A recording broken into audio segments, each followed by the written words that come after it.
Hi everyone, this is your host Alisoun Mackenzie and I am delighted to be with you. As always, thanks so much for tuning in, and I'm absolutely thrilled today to be interviewing somebody who's been such a great influence in the way I have expanded the vision for Give to Profit, not only the book but actually the business that comes around that.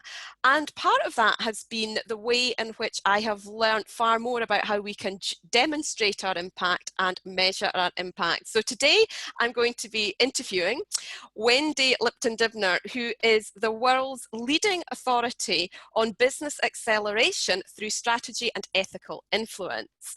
So the topic of our conversation today is Focus on Impact, which happens to also be the title of one of her best-selling books, which I have a copy of here. Definitely highly recommend for anybody at all who wants to make a real difference through their business in the world. So welcome, Wendy. It's lovely to have you here.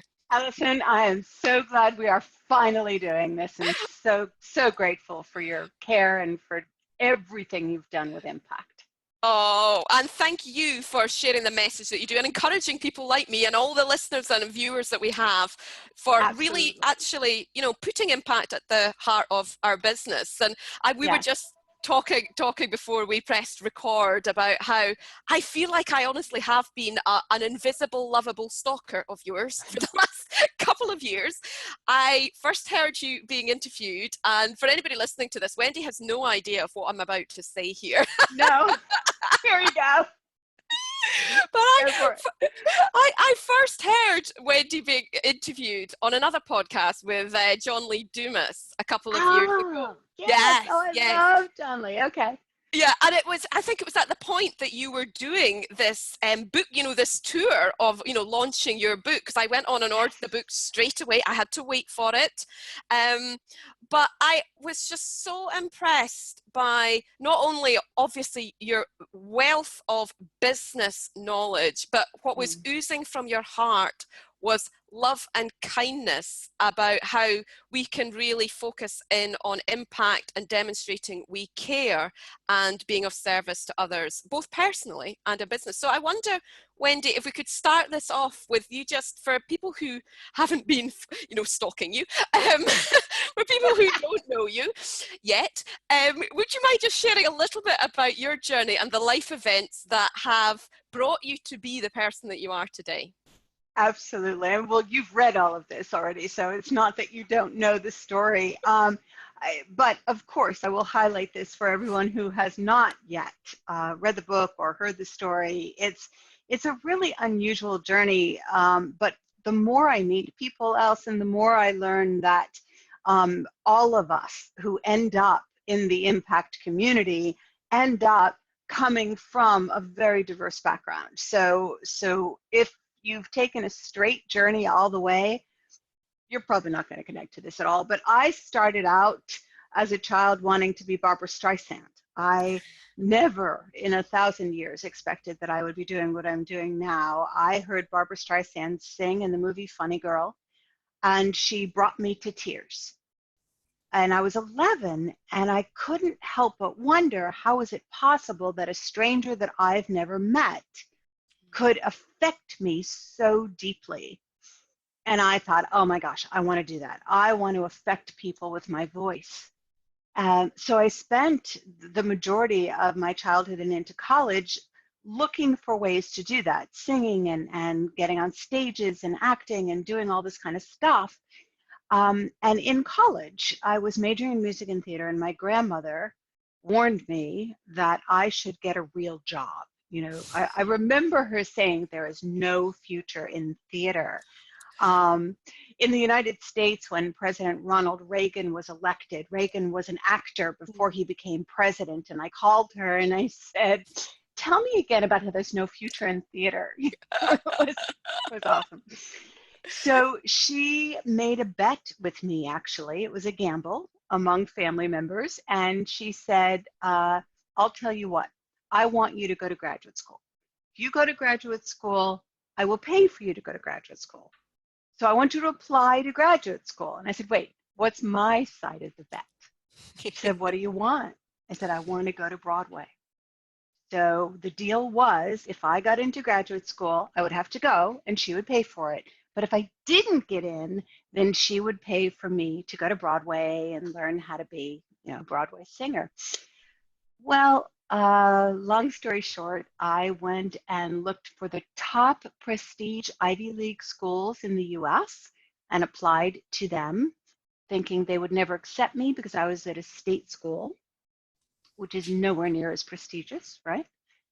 And Duke University called my bluff, which is a top school in the US. At the time, I was devastated, but as it turns out, she was right. It was the best thing I could have done. That's where I learned the science behind everything I do. It's where I learned about social research. It's where I learned about the importance of understanding what moves people to action, why they do what they do, and why they don't do maybe what they could do. And I got so inspired that I went on from there. So very long story short, decades worth. My first social research job landed me at the United States Senate presenting some research. And the experience was life-changing for millions of people because of the research that we did. So I would never, ever say I wouldn't have wanted to do it. Unfortunately, it was also a lesson for me in ethics and in some of the ways that things are and are not done in the business world. And it was very stressful for me. I was only 21 at the time, and I was very new, and I learned some powerful lessons. One of them was I can't be an employee. I need to set my own ethical pillars. I can't be in the world where other people are doing that because I have to go by them or not be fed, right? So that I knew I had to quit. And the other thing I knew was that by doing the research I had done, I had impacted millions of people, which meant that one person really could make a dent in the universe. So I was hooked. I wanted to find out how to do that. And so I quit my work at the university and I went on to open my first business, which was a social laboratory, to figure out if it's possible to make millions of dollars without ever thinking about money, to focus only on what is the difference we're making in the world. And it turns out, yes, we can. Yes, I did. And the rest is history. 10 different businesses. I'm in the middle of launching business number 11, which you'll hear about soon. And all along the way, just focusing on impact and making sure that every single person I work with is driven to focus only on the difference they're going to make in the world. And as a result, they make hundreds of millions of dollars. So it's been a great ride. What an incredible story.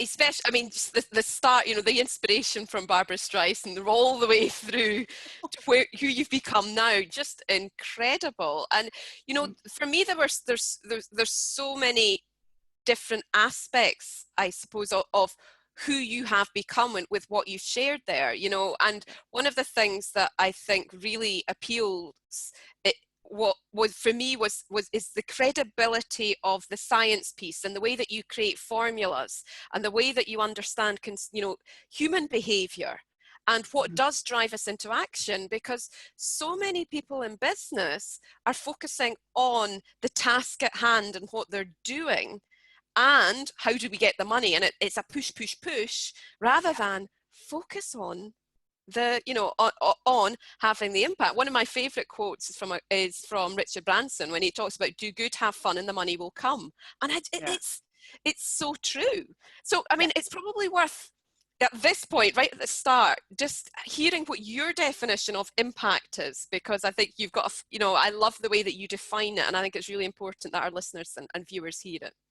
Thank you so much. Yeah, so the word impact, as you know, it has become very common. It's used everywhere, from just even on the Weather Channel. What is the impact of this hurricane, kind of thing. But corporations and nonprofit organizations, of course, are using the word impact all the time, and they don't define it. And the challenge is that has led us to think that impact is only impact if we are writing a check, if we're giving help to someone else, but not in business. And what I've discovered is that's really not true. And in point of fact, you know, as you know, I'm a researcher, so I did a study of 1,000 of my clients, Fortune, healthcare, nonprofit, entrepreneurial, small businesses.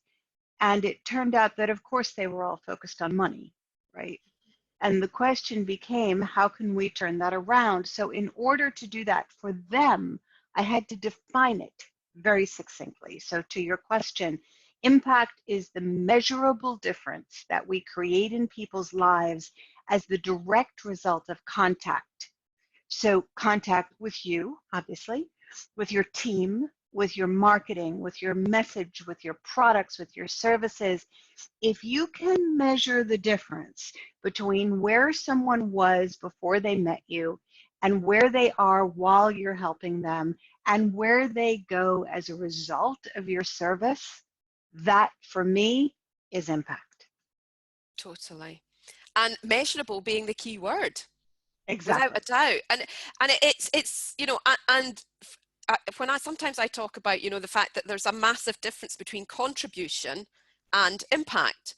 So in the, you know, one of the things I love doing is fundraising and fundraising through my business. And a lot of people, and don't get me wrong, I started off doing this too. You know, I was focusing in on how much money I'd raised. I knew where the Sure. money was going because I was making what I thought were smart decisions about how I was then giving the money.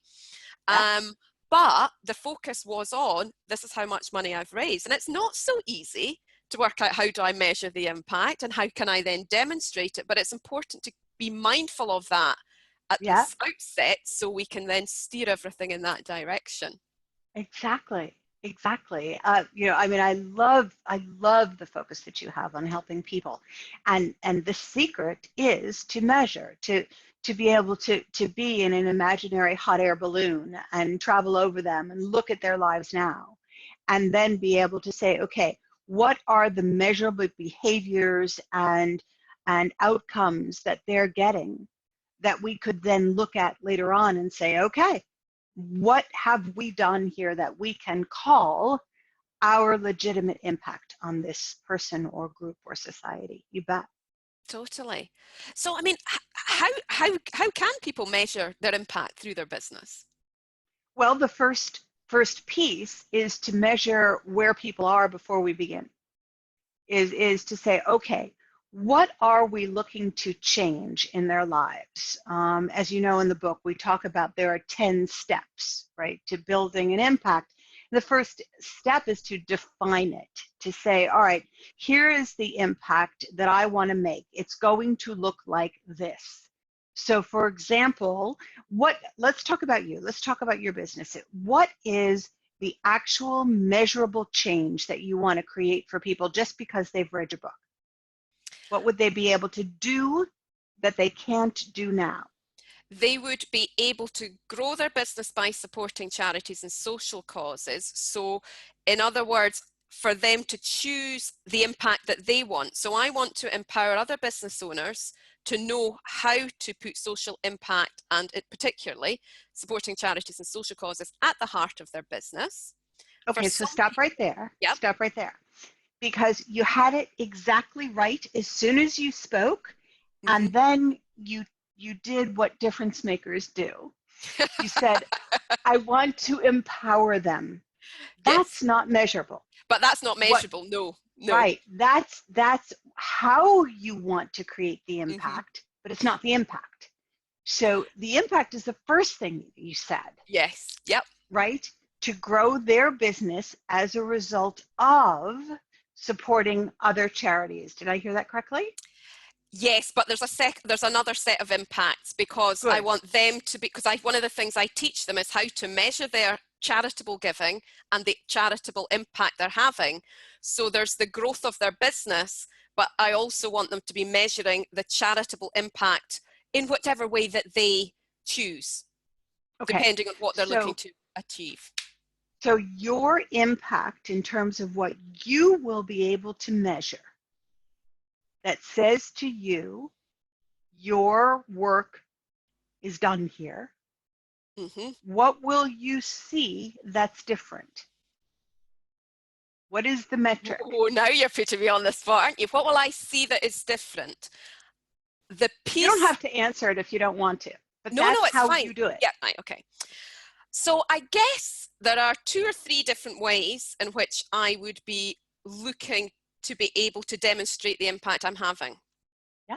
So one is in terms of whether or not the people who've read my book or who are clients in it in any other way have had their business grow as a direct result of any of the charitable giving that they've done through their business. And how would you define growth? Financial, the more, I guess, the more traditional or normal ways of Yeah, measuring growth, whether that's exactly. profit or sales, a number of clients, those kind of aspects. Exactly. And there is also the way that they would perceive that growth happening. But also, actually, for me, what's important is the personal growth and the fulfillment that comes. Because a lot of my clients, when they read Give to Profit and they start implementing it, they feel more aligned to their business. So that's that kind of connection and growth that's important too. Yeah. But thirdly, what I think is also important in terms of measuring impact is getting the feedback from the people who we are looking to help. So it's actually their stories that bring it alive, that demonstrate the impact. And really, because some of the times we can never know the impact we have. And it's Right. only when somebody else tells us that we have that other measure. Right. That's right. So, So and I would guess that there is more you could measure. So yes. depending on what is the work of the charity they're supporting, you can measure how many mouths are fed, how many schools are built, how many villages are built, how much water is being consumed, how many people are sleeping under a roof tonight. Whatever it is, there is a measure for that. And whether Right. it's hard metric numbers or self-report, what we call soft, either way you can measure that. And that at the end of the day, in my book, impact is only impact if you can measure it. Yeah. Yeah. And that's a brilliant way of explaining it. And thank you for putting me on the spot there. You Fabulous. did beautifully. Good job. Good job. I've obviously read the book. You've taught me well. What a concept.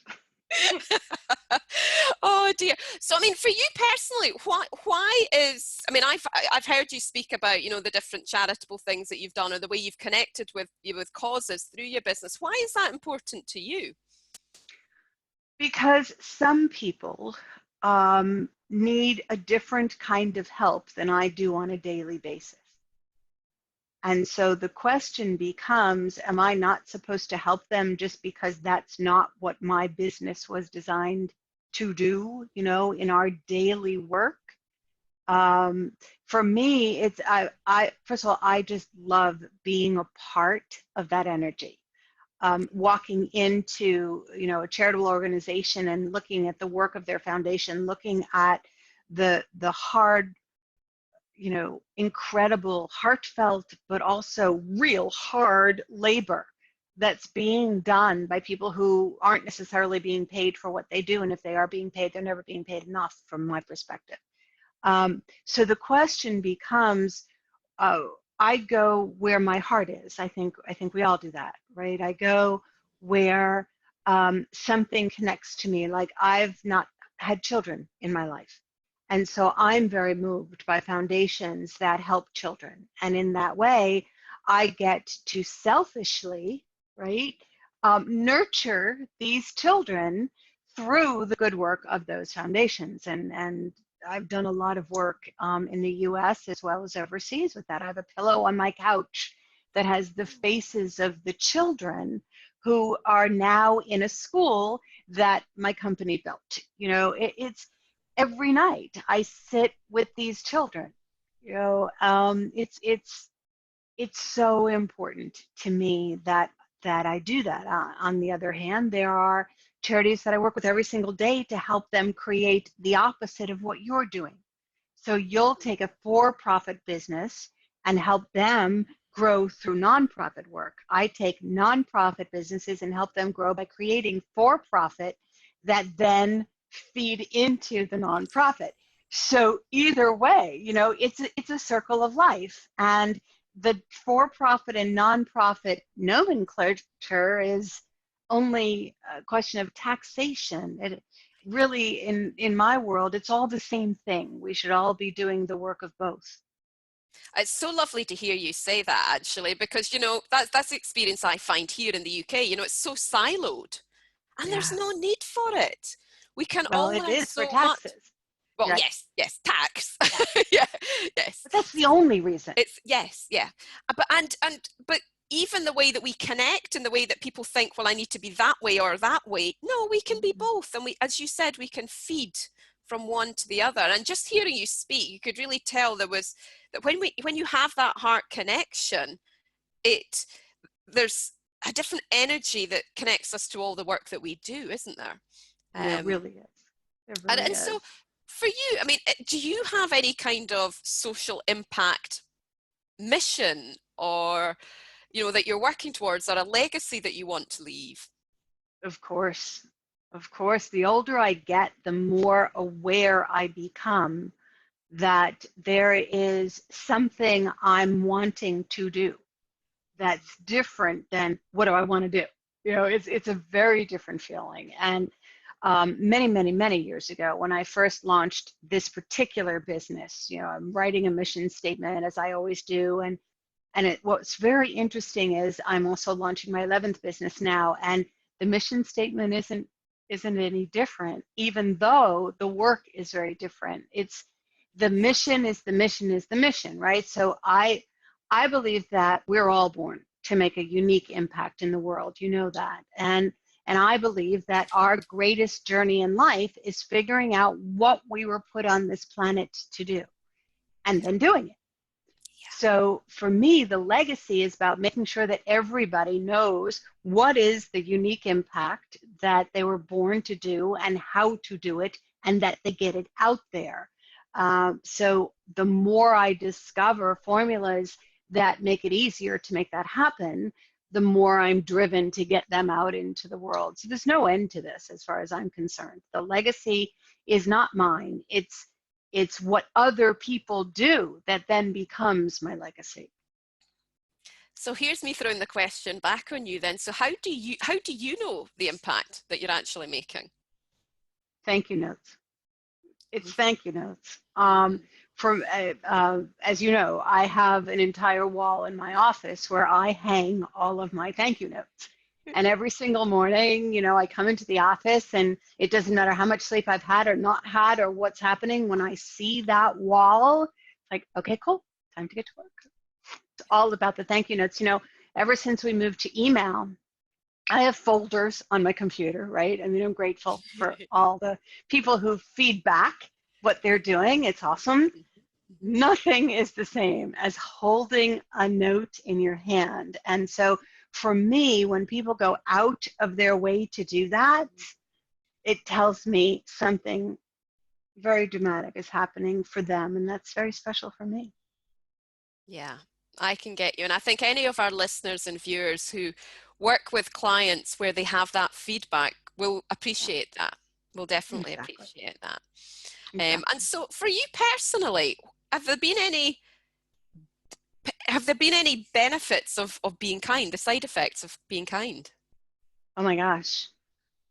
So apart from the boxes and boxes and boxes of Kleenex that I have gone through, so yeah, I guess, the benefit is keeping my eyes nice and clear and watered. It's moving. It's very moving. There is, however, one specific benefit that has happened in the last few years. There's a nonprofit organization that I fell on. Probably 4 years ago now. A woman who co-founded this organization with her husband came to one of my live events. And she was there because she was thinking she had a message she wanted to share with the world, and that she wanted to speak that message out and write books, and all in the service of her nonprofit. And we hit it off right away, and she was fabulous, and she was wonderful. And Then I didn't see her for a few years. And the next thing I know, she's back in my life. She comes back to another event. And at that event, she says, I need to tell you everything that we've done because of what we've learned here, but I still need to do more. I have something inside me that needs to get out, that I know is going to grow this thing. And so it's a teeny foundation when I met it. And now I can't even begin to tell you the number of women that they've helped. The organization is Hello Gorgeous of Hope. And it's just this amazing group of men and women who help women who are undergoing treatment for cancer to stand taller during their fight by surprising them with head-to-toe makeovers. And everybody in their towns are there for this big reveal, and it changes the women's perspective on themselves, helps them feel like women again, and they end up fighting harder. They end up bringing their family together in their fight. They, instead of staying away from their friends and not going outside, they feel great again, and they go out and they're with their friends. And as a result of that, we're in the process of measuring, does it really change chemically their bodies to the point that their immune systems are fighting back harder? And that's what we're looking to prove at this point. But at the end of the day, this year, the woman who is one of the co-founder with her husband lost her husband. Oh, no. It was very unexpected, and it was devastating, and we all mourned. And then this was just a month ago, and I have watched her and her team rally around Michael's legacy. Mm-hmm. I have watched what they're doing to help her through this, and seen the power of community and of service and of people who are so driven by a mission that nothing stops them, even the worst thing in the world. Yeah. So yeah, it's affected me. It's affected me over and over again, helping her, helping Unstoppable Foundation, helping, oh my gosh, I mean, the list goes on and on. So yeah, it's a gift. It's a very special gift to be able to serve people who serve people. Yeah, without a doubt. And what a moving story. And I totally agree. When we actually step into truly connecting with those people we're serving, and particularly where those people are leading or running causes of any sort, when we start to get involved in that project, that mission, you can't but help to be touched. You can't. I don't know anybody who hasn't been moved and touched by that. I mean, that's why they talk about, you know, when we volunteer or we go off and do things for other people, there's an element of it that's selfish, because we might go into it with the intention of we want to give. And people talk about giving back, which is a phrase, I don't like the phrase giving back at all, because I think there's negative connotations to it. But actually, what does quite often happen is the people who think they're the givers are actually the ones that receive by what comes back. Exactly. You know, which, you know, it's wonderful. It's absolutely wonderful. So, I mean, for you, I mean, you've obviously done so much in your life, and giving sounds as if it's been a massive part of that, and really, really exploring how you can have the greatest impact on other people's lives. What would you say has been one of your characteristics that have really led you to become the successful person that you are today? Well, you know, Alisoun, you know how I talk about that I believe we're all born with a unique gift, right? And I worked hard to figure out what my unique gift is, because I didn't think I was unique at all, in the good way. You know, I think growing up I knew I was different, but I thought it was just because I was fat and everybody was calling me fat, right?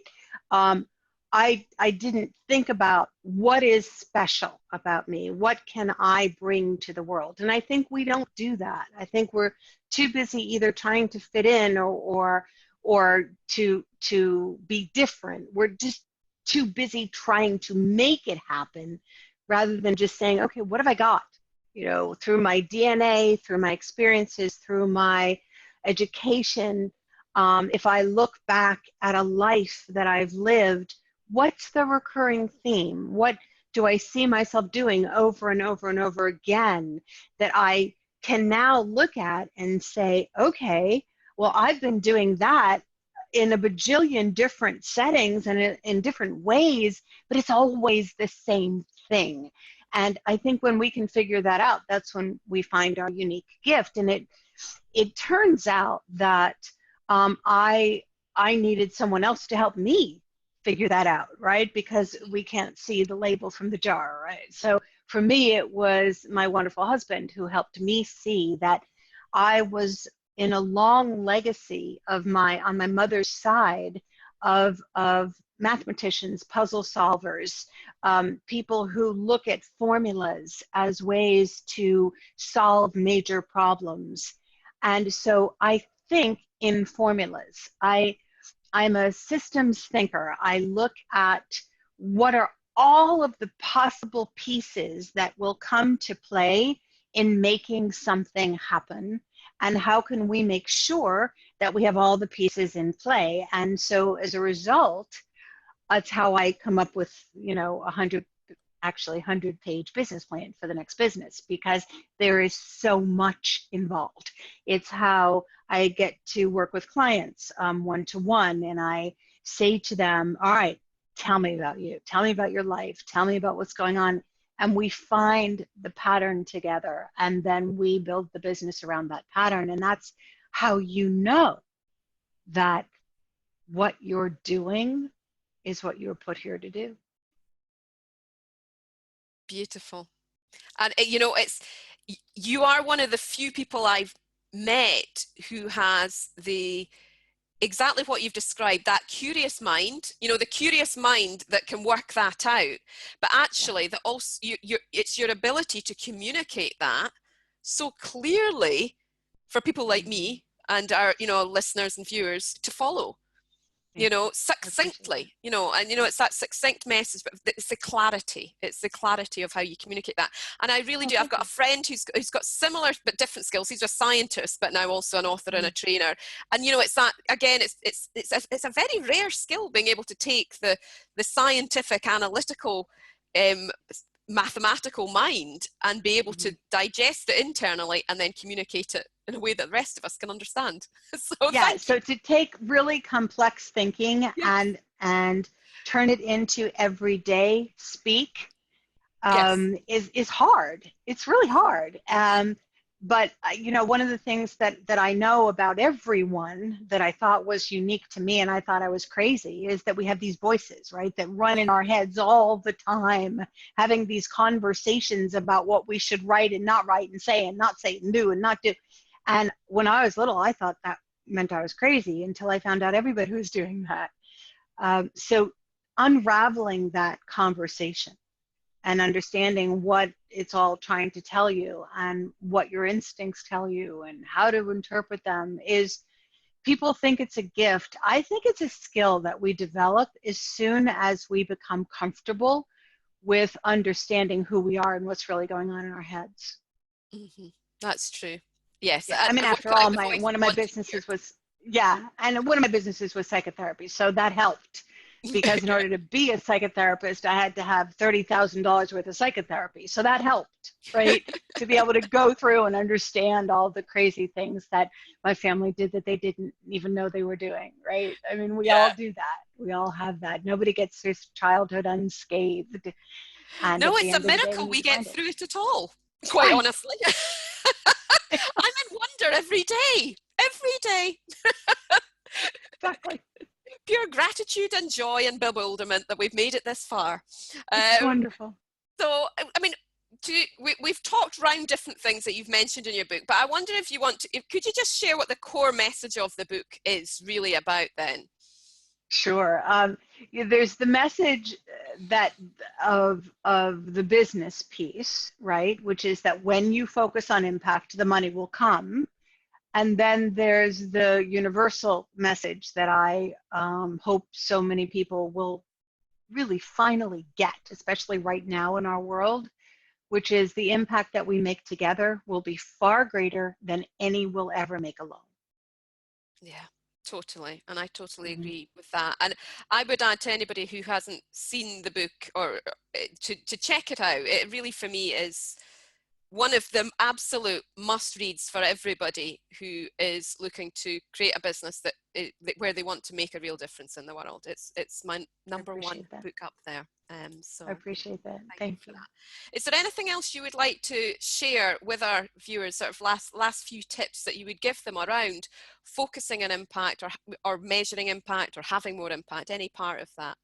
Yeah, absolutely. So first of all, just know, that you really are um, able to do more than you think you are.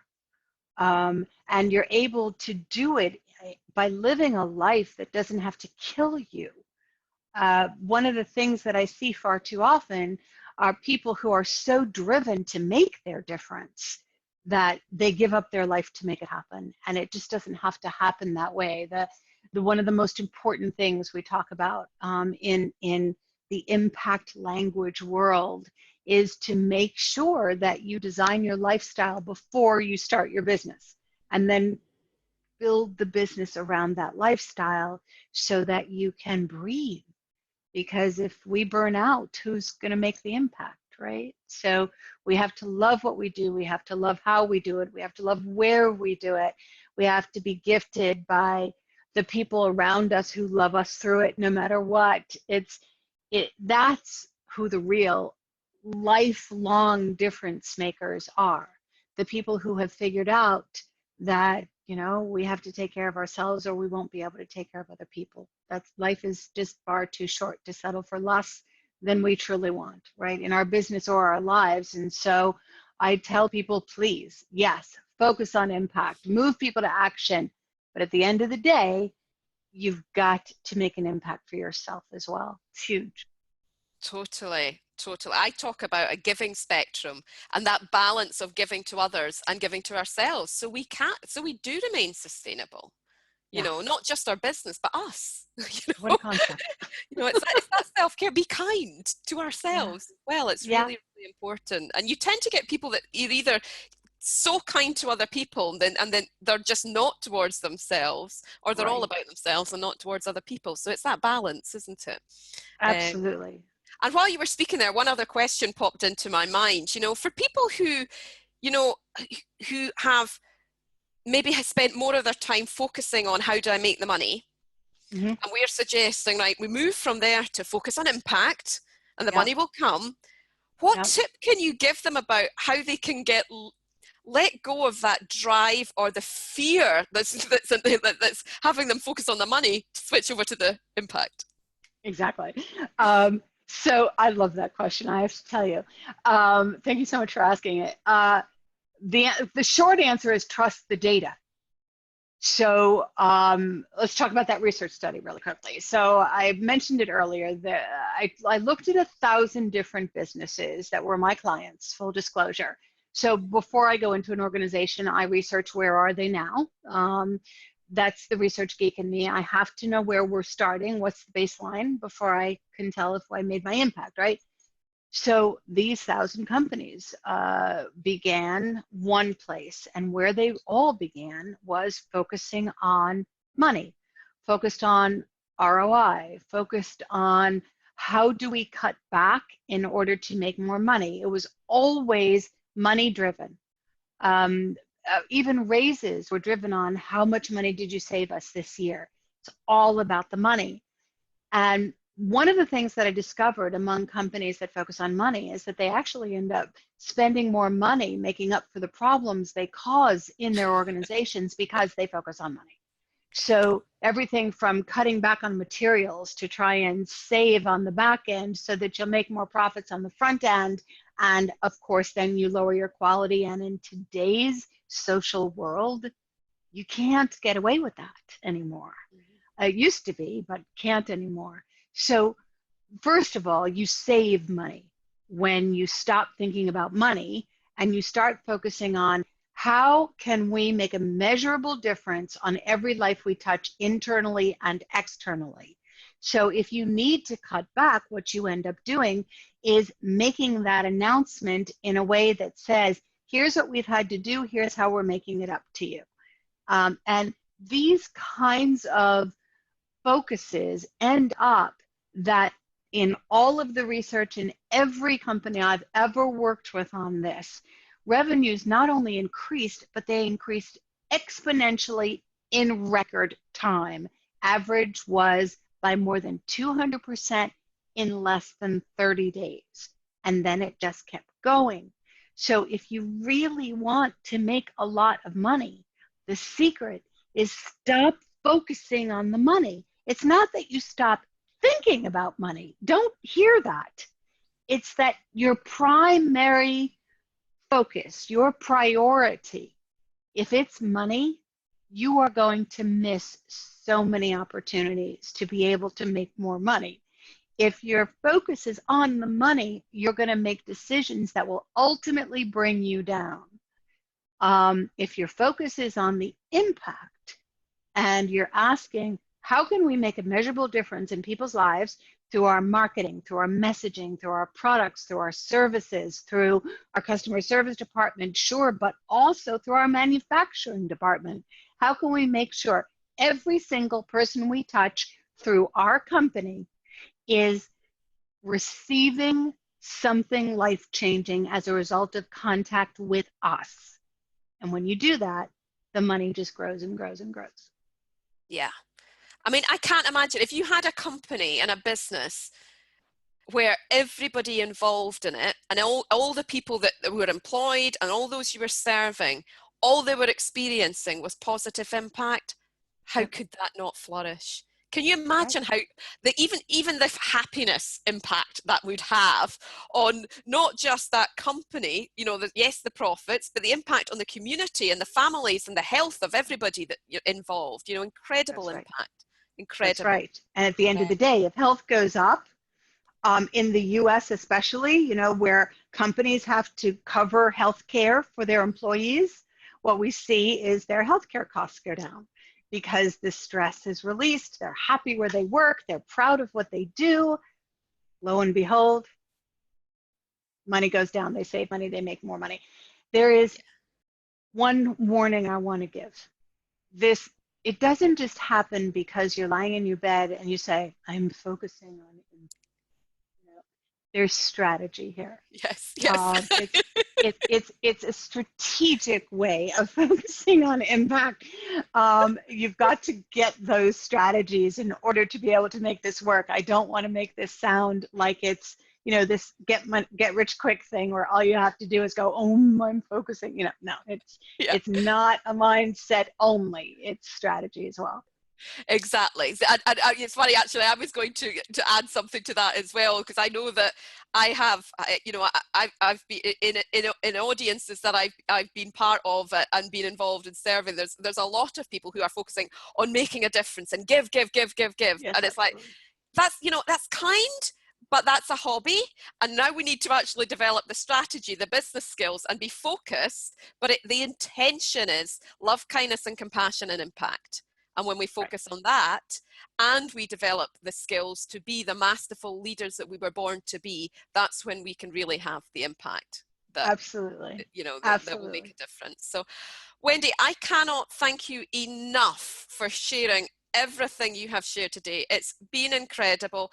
As always, I mean, I think about, you know, I was flicking through your book before we connected today, thinking, I wonder if there's just one quote or something I could share. To be perfectly honest, on almost every single page, there are tweetables. I mean, it's for people listening, if you haven't got the book, seriously, and I'm not on any commission, get it. It's packed with just absolute nuggets. But I've just enjoyed this conversation so much because it's brought to life what I have read in the book, obviously, and we've not yet met in person, you know, which I know it's going to happen at some point. And it's just been wonderful to hear you speak again about how genuinely important this is to you personally, because one of the things I talk about with Give to Profit and putting charitable giving at the heart of a business is it's not a get quick rich thing at all. And for anybody thinking of doing that, it's not going to work. This is actually about genuinely wanting to come from a place of making a difference to people's lives, having a positive impact on humanity, the planet, sustainability of everything that is life. And I think if people could focus on that impact in the way that you've described, my gosh, what a difference. What a difference we really could have and the legacy that we could live. So thank you so much. Where can people connect with you and check out your books? Where's the best place for people to connect? Oh, okay, thank you for asking. So if you just go to focusonimpact.com, it will lead you to Amazon and to all of the, Barnes & Noble and wherever you are. It'll take you to your specific site. When you go there, though, be sure and grab your confirmation number, come on back, enter it on that page, because there are 6 gifts that come with the book that I hope will be helpful for you. Planning sheets and resource guides and a 6-hour online course that I recorded just direct to camera, things for my live events, things that will help you get more from the book. So I hope you will do that. So that's focusonimpact.com. You can also go to professionalimpact.com, which is the company site, and that will lead you there as well. Fantastic. And I will obviously share all the details of everything in the show notes as well. So thanks again so much, Wendy. And thanks to everybody watching this and listening to this. It's been wonderful to have you here. Please do share any of the insights and nuggets that you're taking away with me through any of the social media channels, or connect and reach out to Wendy as well. And obviously remember to go to givetoprofit.com to check out those show notes. And if you'd like to subscribe to the channel to hear more tips on how you can have more impact through your business with charitable giving, then that would be wonderful. Thanks very much. Until next time.